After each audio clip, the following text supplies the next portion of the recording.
Support for WUWM podcast comes from Hop Harvest and Vine and Good Harvest Market in Pewaukee, part of One Destination, combining farm-to-table dining, local craft beers, and organic groceries under one roof. More at goodharvestmarket.com. Lake Effect brings you conversations about what's happening in Milwaukee and the people, places, and organizations that shape the community. This is Lake Effect Spotlight from WUWM, Milwaukee's NPR. Data centers are the factories that run the internet. We rely on them every day for things like sending emails, watching videos, and uploading photos. Now, even larger data centers to help power artificial intelligence are being proposed and built here in Wisconsin. Data centers require millions of gallons of water to operate. Some can consume as much energy as a whole town. Port Washington residents want to recall the city's mayor over a $15 billion Vantage data center that's under construction. Microsoft is building one in Mount Pleasant. To learn more about data centers and their environmental impacts, WUWM reporter Amy Barrilleaux is joined by Amy Barrilleaux. She's the communications director at Clean Wisconsin, an environmental advocacy group. Well, data centers are just basically buildings that house computer servers and other computer components to basically handle our digital lives. So if you're streaming a movie or if you're looking at your email or any of those things where there's kind of a cloud, you're not kind of sure where those things are physically located, they do have a physical location at a data center. So it's where all that data is stored and managed and processed when we need to access it.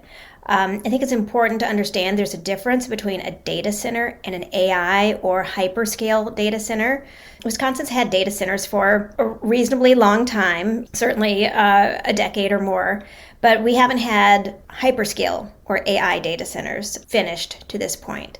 But a hyperscale data center is much, much larger, can use as much energy or more than a large city in Wisconsin. And that is where I think people are starting to see the scale of what's happening with a lot of concern. Yeah, and scale is something I wanted to touch on. And you did a little bit of this already, really putting things into perspective. But physically, can you explain the scale of them and put into perspective the energy resources that it takes to operate these data centers? Well, we're seeing these AI data center campuses as large as 2,000 acres in Wisconsin. And so that's quite a large footprint with very large buildings in the hundreds of thousands of square feet. And what we're also seeing is that there's going to be a lot of energy use associated with these facilities. So at Clean Wisconsin, we tried to kind of put it in a perspective that people could understand. So we're seeing data centers proposed or now planned in Wisconsin that are over a gigawatt in terms of their power demand. Well, if I say a gigawatt to most people, that doesn't mean anything. So Clean Wisconsin did a home to gigawatt comparison, right? So how many homes worth of energy demand is that? In Wisconsin, 1 gigawatt is the energy demand of more than 1 million homes. We only have, I think, about 2.6 or 2.8 million homes in Wisconsin. So when we look at some of the data centers that have been approved so far, Microsoft, Vantage, the Meta data center in Beaver Dam, we are talking about facilities that use combined far more energy than all of the homes in Wisconsin combined. So these facilities will be huge cities worth of energy. I believe Dane County has said that the data center proposed in Dane County will use more than 2 times as much energy as the entire county uses right now. So that's every home, business, school, manufacturer in all of Dane County will be in the relatively small communities of Vienna. Twice as much energy will be used at that campus. When we talk about energy production, we have an enormous gas plant or nuclear power plant's worth of energy will be needed for a single AI data center. You know, resources that we typically would need for a whole region of Wisconsin would be needed to power one data center. So that's what I'm trying to paint a picture of the scale, not just Wisconsin, but globally. We've never seen anything like this. And so when we talk about these projects coming to Wisconsin, 1 or 2 or 3 or 4 of these big hyperscale data centers, the magnitude of impact is something that is very difficult to get your head around. What impact does those resources, that energy consumption, what does that have on local residents in these areas and on businesses? Well, there are kind of layers of impact. So the first most immediate impact that we're seeing play out, at least with the data centers that have been approved thus far, is that companies like Microsoft, or all the tech companies, want to make sure that those data centers don't go down. So if we have a power outage or something like that, that those data centers stay online, because they are not just serving potentially people in Wisconsin, but they're serving people all over the globe, right? And it's part of a system. So in order to do that, they have backup. And in the case of Microsoft data center and from what we understand, other data centers, that's diesel generator backups. So that means that on the site of the Microsoft data center in Mount Pleasant, they've gotten air permits to have hundreds of diesel generators on site, which will be started at least monthly to test. So if you live near a data center that's got hundreds, and again, that Microsoft data center in Mount Pleasant is not as large as some of these other data centers that we're talking about, hundreds, if not close to 1,000 diesel generators starting up on site once a month, and all the air pollution that brings with it, that's going to immediate impact for the people who live right in the area. If you're talking about southeastern Wisconsin, that area is already in non-attainment for air pollution, for ozone air pollution. So a diesel generator, a whole bunch of them, is really a terrible thing for the people who are living in these communities.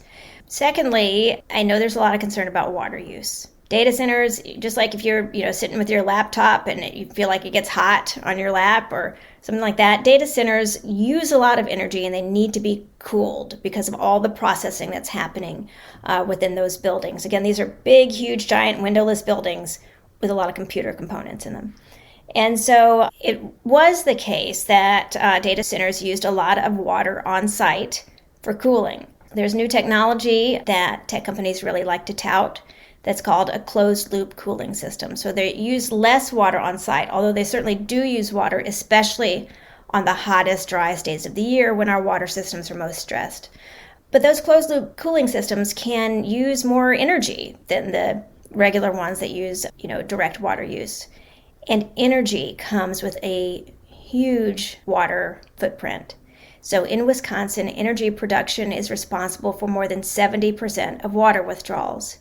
So when you have a data center that's using an entire city or more worth of energy, and you have power plants built to meet those needs, then you're going to see an increase in water withdrawals to cool those power plants. So when we talk about data center water use, we have to look at the entirety of its water use, not just what's happening on those 2,000 acres, although certainly water will be used, but what's happening in the region. Again, when the Microsoft data center, we saw a gas plant build out that's underway to serve that data center. We're seeing another, 4 or 5 new gas plant proposals in Wisconsin to meet the needs of increasing demand.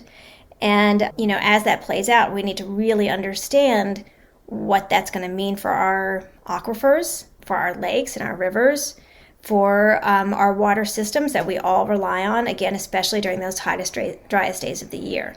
So when we talk about localized impact, those are 2 really important things to keep in mind. And then finally, those closed-loop water systems, real information on those is often protected as proprietary by the data center developers and the tech companies. So it's very difficult to get real clarity on those systems, but we do know that they're chemical systems, right? The closed-loop technology uses chemicals. It's our understanding that they use PFAS, which are also known as forever chemicals. And so there's a lot of concern about what happens when those chemicals are disposed of. How are they disposed of? What happens if there's a leak? And I don't think we've found any real answers to those things. Is Wisconsin a hotbed for data centers? It feels like Wisconsin is a hotbed for data centers, but it almost seems like every state is a hotbed for data centers. Certainly this is not a thing that's unique to Wisconsin. But I will say that since Wisconsin passed tax incentives for tech companies, that's when you started to see data centers really start coming in and getting proposed. So, these tech companies, some of the richest companies in the world in Wisconsin, do not have to pay sales tax on their computer components that are going to be in those big AI data center buildings. So I think in that sense, we're a hotbed for data center development. Also, as I mentioned, we have plenty of water here. We have plenty of what a tech company might consider open space. So you'll notice they're going into agricultural areas. They need 2,000 acres for a campus, and they are buying up farmland and settling in. So that makes Wisconsin desirable. You're not going to see a big 2,000 acre data center plop down in the middle of New York City. They've got to be in a place where there's going to be room.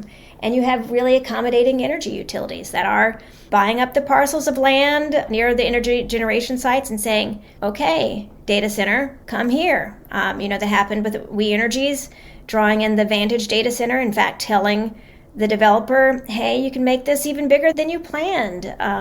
We can give you the energy. Alliant Energy working with the QTS in Iowa saying, hey, come up to Dane County, Wisconsin. We can accommodate your data center up there. And so you're seeing just this wide open door in Wisconsin, and certainly tech companies are ready to run through that. So what are some arguments for data centers? I think you need to ask yourself, I guess, what is the benefit of artificial intelligence, or is there a benefit? And that's a question kind of like for humanity. I don't know what to say. A lot of people would argue that artificial intelligence has an enormous amount of potential to solve all kinds of humanity's problems, right? But we do know that one of humanity's big problems is the climate crisis. And we do know that AI data centers are pushing us to a place where we're not going to be able to meet our climate goals if we're not really careful. We're seeing a gas plant boom, right? We're seeing gas plants getting built all over the place. Sometimes even like you have a data center and you have a gas plant right on site. And that's not going to get us anywhere when it comes to what some would argue is humanity's biggest problem right now. AI is going to push us pretty far from the solution to that.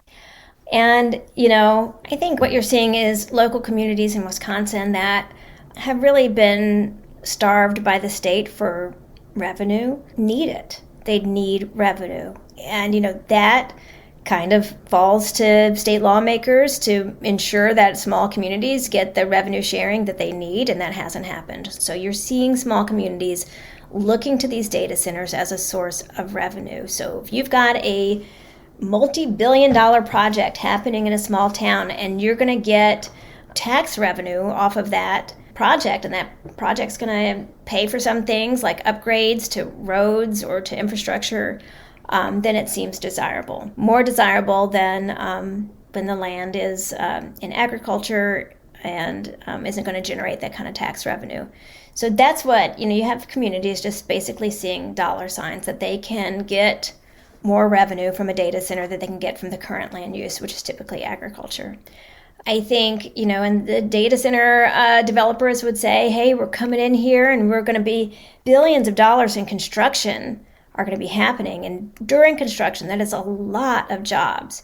It's unclear how many are local jobs, and, much of the data center is specialized. So some things will be local jobs, probably like, grading and concrete pouring, but some things will not be.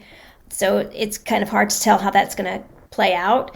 But certainly, while construction is in progress, you'll see a lot of revenue, a lot of economic activity. It's unclear what happens when that's all done. And one thing that I think is a real big fear is that we all know technology changes quickly and things become obsolete really fast. And so what happens when these hyperscale data centers aren't needed anymore, when they're obsolete? Because these are very specialized buildings.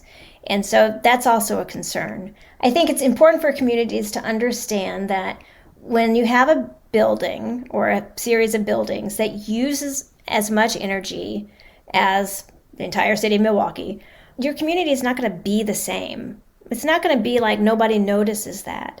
You have a structure that's going to need a tremendous amount of energy. And that's with all the substations and energy infrastructure that goes with that, all the diesel generators and backup. And I think communities may not fully understand what this intense level of energy need is going to look like and what it's going to be like, because we don't have one in Wisconsin. We haven't seen one. We don't really know what they're like. And so we talked a little bit about basically the pros and cons to go along with that. Is there anything from looking at other states and other data centers that is like a learning lesson or a way to say like, hey, if this is going to happen here, this is a middle ground or a compromise that could make it the best case scenario for this happening where we live? I think there are a few things happening in other states. Certainly, we need to start trying to figure out, because there are going to be AI data centers coming to Wisconsin. That's going to happen. They've been approved. They're under construction. Maybe there will be fewer than tech companies desire, or some may get rejected, but they're coming here. They're going to be here. And so how do you manage that? Well, first, you try to get something called demand response, which means that the data center or tech company must agree that in times when our energy systems are stressed, that they can back off of their demand a little bit. Maybe we don't need to use all of the energy 24 hours a day, 365 days a year. So demand response, so that means the energy company can kind of back off the energy given to the data center during times of emergency. Instead of diesel generators, battery storage would be much better for the people in those surrounding communities. Certainly, a tech company that's willing to kind of inject some funding into energy efficiency programs in the state so that we can at least try to get a handle on energy use statewide, because again, that huge increase in demand is going to be a real issue, a real driver of new power plants. That's something that I think in Minnesota, for example, you see that some of these tech companies and data centers are required to kind of put more money into different programs that help with energy efficiency and insulation and things like that. And, certainly on the campuses themselves, paying attention to wetland preservation and water reuse and, different environmental activities on the data center campuses themselves to make them as efficient and able to continue to have some habitat as possible is important. Any transmission lines that are going to and from the data centers need to go through areas that are not sensitive areas for habitat or wetlands and things like that. So those are some things that we're going to be fighting for, and certainly to power these data centers with wind and solar, because if we're building 3, 4, 1+ gigawatt power plants, gas plants, you're going to start to see real harm coming to Wisconsin communities in terms of air pollution, particularly, as I mentioned, in southeastern Wisconsin counties. So we would certainly and will be advocating really hard for wind and solar to be used, not just, in the shell game, as I mentioned, but to really be built to meet demand in Wisconsin, because, we can't just become a state of power plants. It's going to be really unfortunate if that happens.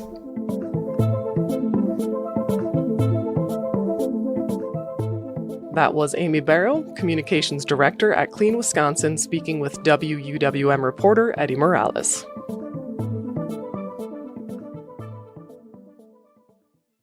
You can find more interviews like this one by visiting WUWM.com/Lake Effect. And while you're there, subscribe to the Lake Effect Spotlight podcast.